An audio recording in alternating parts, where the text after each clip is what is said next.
What is going on YouTube? It's your man Dagger Way, and I've been waiting a little bit of time to make this video, and it's gonna be all about what legendary accessories to craft.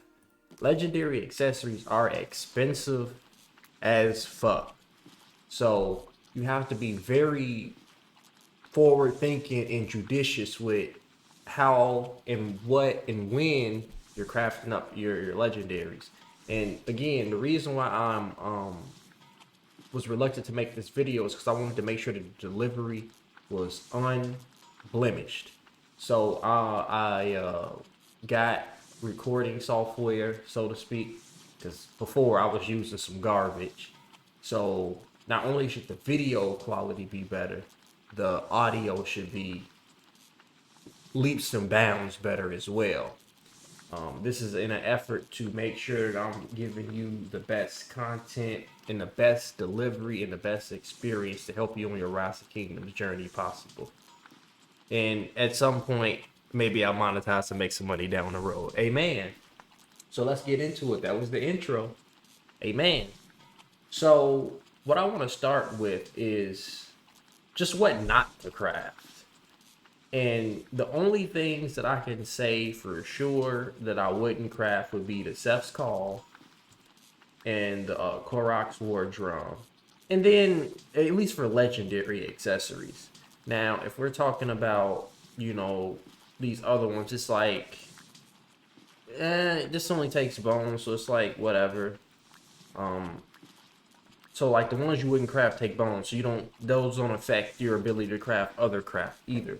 So boom, there you go. So the only real ones I can say is Self's Call and the Korok's War Drum, and that's because I believe that there is better accessories that offer better bonuses in my opinion.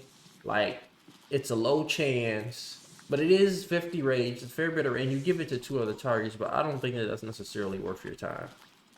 And then this only increases your attack by 10%.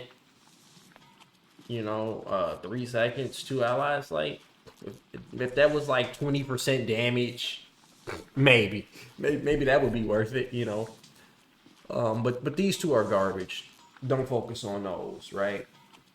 Then I say that there's some situational items, legendary accessories that are good if it's on the correct commander, if that makes sense. So like Vengeance, it's really good on tankier combos that can really take advantage of the counterattack damage where when they get attacked by, 2, 3, 4, 5 marches, you can do a massive amount of damage to all those marches, right? And you still probably will die. Like being swarmed is still being swarmed, but you'll dish out hella damage back. So what's a noteworthy combo that take advantage of this? Attila Takeda, Pakal Herald, even like a Martell Herald, like that would work because it's crap tons of counterattack. It's tanky as hell and it'll dish out some damage. Now, by the same token, you have this there it is, the Greatest Glory, which it increases your normal attack damage by 5%, which is normal attacks and counter attacks. So when you attack somebody and then when they attack you and you attack them back, that whole 5% for the initial attack against them and then you countering their attack.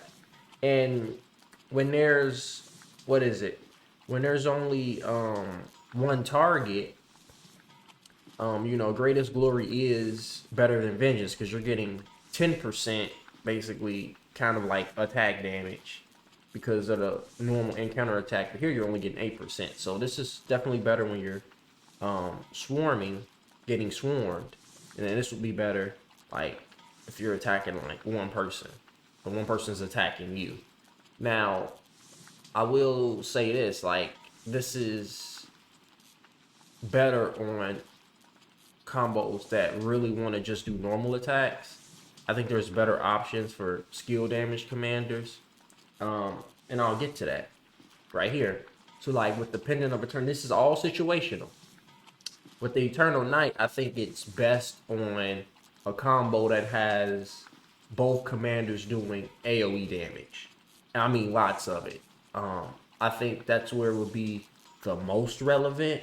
So like Nebu Esong, I can't really argue that's a lot of skill damage because it's not like you're hitting one person with skill damage, right? You're hitting in some of these overfield fights, 5 people twice with um, you know, AoE skill damage. I think that that's reasonable, but I still think that they are better options still. The last situational item I'll say is the coin. Guan Yu specifically takes very good advantage of this because it can trigger his expertise skill. But if you don't have the expertise skill, no reason to really craft. Another reason you might craft this is, let's say you didn't. It's not about necessarily doing damage for you, but like living longer. That's very relevant in like an Ark of Osiris garrison. Like you might not necessarily want to be focused on doing damage, but just stay in the structure as long as possible. Coin just gives you a shield to help with that. That's totally fine if that's what you're doing, and that might be relevant for some people out there. Now, let's get into the meat and potatoes of it, right? What am I recommending that you craft? Now, all those other options that I just mentioned in situational, like they have their uses, like I just explained, right? But now, what would you do? If first legendary, trying to make a big impact, what's the best of the best? And I haven't forged it yet, but I can. I make sure I hit the pattern, and that's the concealed dagger. I'm a big proponent of the concealed dagger as your first legendary item because it's your first one, and all your marches aren't gonna have legendary accessories besides this one, right? But what the concealed dagger does, it allows all your marches to take benefit from what the accessory does, which is it reduces the health of a target. So because it's a debuff on the enemy, all of the marches that hit that enemy, my own and whoever else decides to join in the murder ball, they'll get benefit from the concealed dagger. And then it's reducing health, which is an insane stat, and I think usually you will have like 2 stacks. Like it's a really solid chance. I think it's fantastic item. Fantastic. Right? By the same token, Mora's Web, right? It fucks with cavalry's march speed, and then it reduces defense, stacking up to 3 times. 12% defense total, 15% health total. Those two together on a support march or any march for that matter that you bring out will make targets explode so much faster. And you only really need one of each. And as long as you got a march out there with one of each that's on the field, that's it. You don't even have to craft any more of them. In my humble opinion, once you have one of each, Mora's Web, a concealed dagger, you're good to go. Now, there's 2 accessories that I didn't talk about at the legendary tier that are insane. And people do this argument: is it better Horn of Fury, Ring of Doom, this, that? Honestly, just craft fucking one of them. With the Ring of Doom, you have a chance to increase, all of your damage for 2 seconds. I think it's just straight up damage. Now notice it's not just normal attack damage, not just skill damage, not just counter attack. It's all fucking damage. So it's good on whoever you put it on, because it's just augmenting all damage, right? Amen. And that's why I think this is where the situational items kind of lose out, is that this item is so versatile on so many commanders. You don't have, 1,000,001 legendary materials. Don't have, thousands of legendary materials to just craft up everything for that specific. So you might want to mix and match. One time the Ring of Doom's on this guy, then the Ring of Doom on that guy. If you do, let's say, Eternal Night, right? skill damage, okay, that's only relevant on your skill damage commanders. Now you got this till it's a cater that the kid like literally can't even use that, right? If that's what you have, or yeah, Pakal Herald can still use it, but you could argue that it might be better to have like Vengeance or something. So it's like the versatility of the Ring of Doom is very attractive, and I mean you feel it like it's a very good item for damage, and it can be swapped onto whoever you want. Horn of Fury. Now, Horn of Fury is a very tricky. It sounds OP as hell on the surface, and it is in a lot of ways, but it's also can be misleading as well. So with the whole raid cycles, and I can't even take credit for any of this. You know, you can go on Wick Gaming's channel. I don't think he's doing videos around the kingdoms anymore, but he did a whole like segment for like a week and a half, 2 weeks maybe, where he talked about rage and how much rage you gain per second, the rage cap, how rage manipulation works. I mean, the fucking works. I have to put that in the description because I want to give him his due diligence and credit for all of that, and he gives people that he got help from credit as well. I want to really give credit to him for that. But basically, if this doesn't at least reduce your skill cycle by 1 turn, it hasn't really done anything for you, right? And I think that having it definitely gives it more opportunity to more opportunities for you to fire your skills off faster, but it won't always work out like that.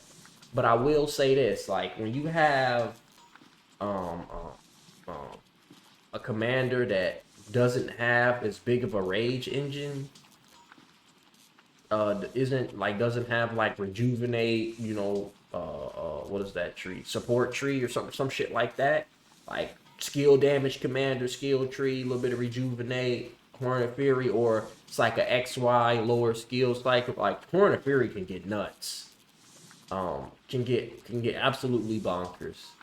And I do think it's a great way to fire off more debuffs, fire off more active skills, and it's a insane utility. And pair that with a Ring of Doom, and we're talking about big boy damage, skill cycle output. Who would I put this on? I would put this on Guan Yu. I would put it on Nevsky. I would put it pretty much everybody. I'm tempted to say if you're doing a support commander, Saladin, a Monitori, one of those commanders, like I don't think Horn of Fury is as good because you already have so much rage engine. And then if you're like running William in your murder ball, like that's going to give you a lot of rage when you're hitting AoE targets. Joan of Arc, same thing. Trajan, I believe, as well. So, like, Horn of Fury will still be good. Like, that's not active all the time, and this has a 30% chance to proc. Like, it's still good, but when you're already... Ooh, let me turn off this here. Sorry about that. When you're... Now I lost my train of thought. But basically, when you're... having all these other things augment your rage, Horn of Fury might be less desirable in those circumstances because you only have 220 rage. You can only be given 220 rage every turn. Okay, so I think I adequately described and articulated the different accessories at the legendary tier. But I think there are some very noteworthy accessories at the other tiers as well. And the reason why I even bring this in the video is because you're not gonna have, ideally you want 2 legendary accessories on every commander you throw out on the field, but truth be told, you're not gonna have that for a very long time. So I think Silent Trial, for the same reason Horn of Fury is good, Silent Trial is the antithesis of that. Like instead of giving you rage, Silent Trial takes away rage, 10 rage every turn, and they can only have a maximum of 220 rage, and then you take 10 off of that. And if like 10 people or something is like swarming a structure or swarming a person with Silent Trial, like you severely diminish how much rage they can have because You know, it's every person that's hitting that target with silent. I mean, like I've seen my rage go down in fights before. Like I've seen it happen. Like it's not okay when people start swarming you with this silent trial. Like you feel it. It's a huge difference. I think the lane is okay.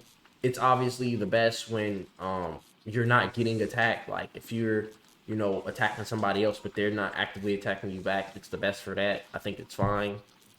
Ancient stratagems, I'm not a fan of this in the open field as much just because I'm popping a 30%, a 25% or 50% expansion anyway. But in the case that if you weren't, or in Canyon, this is very good as well.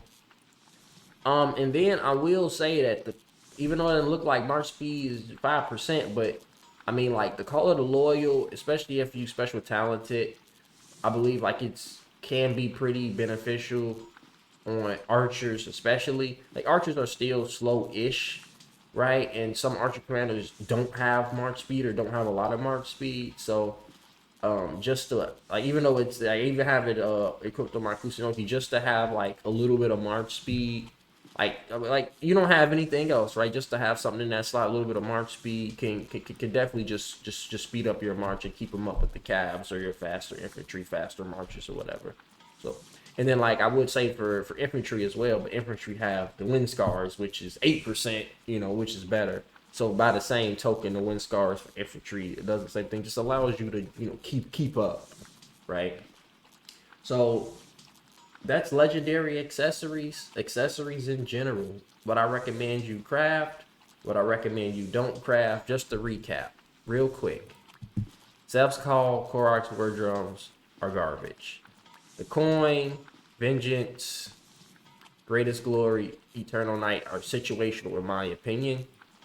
And then craft the Concealed Dagger and the Mora's Web first because they'll impact all of your markers that you bring. And then start crafting up Ring of Dooms and Horns of Fury. Like, that's how I would do it. And maybe you craft a situational item because you have a march that can really take benefit of that. Okay, and then in the meantime, in between time, use like Silent Trial and like Delane's Amulet and some combination of Call of the Loyal for your marches while you wait for your legendary accessories to be crafted. Also, once your gear looks like this, because that might be a big question. When do you actually do this, right? Once your gear looks like this, it's time to start crafting up legendaries. So like, my gear is pretty solid. I can use it in the Season of Conquest. Like, it's time to start, you know, it's time to start crafting up the legendary accessories. I hope you enjoyed the video. I hope the audio and the video of this video was superb, fantastic, pristine. You're a wonderful person. See you in the next video.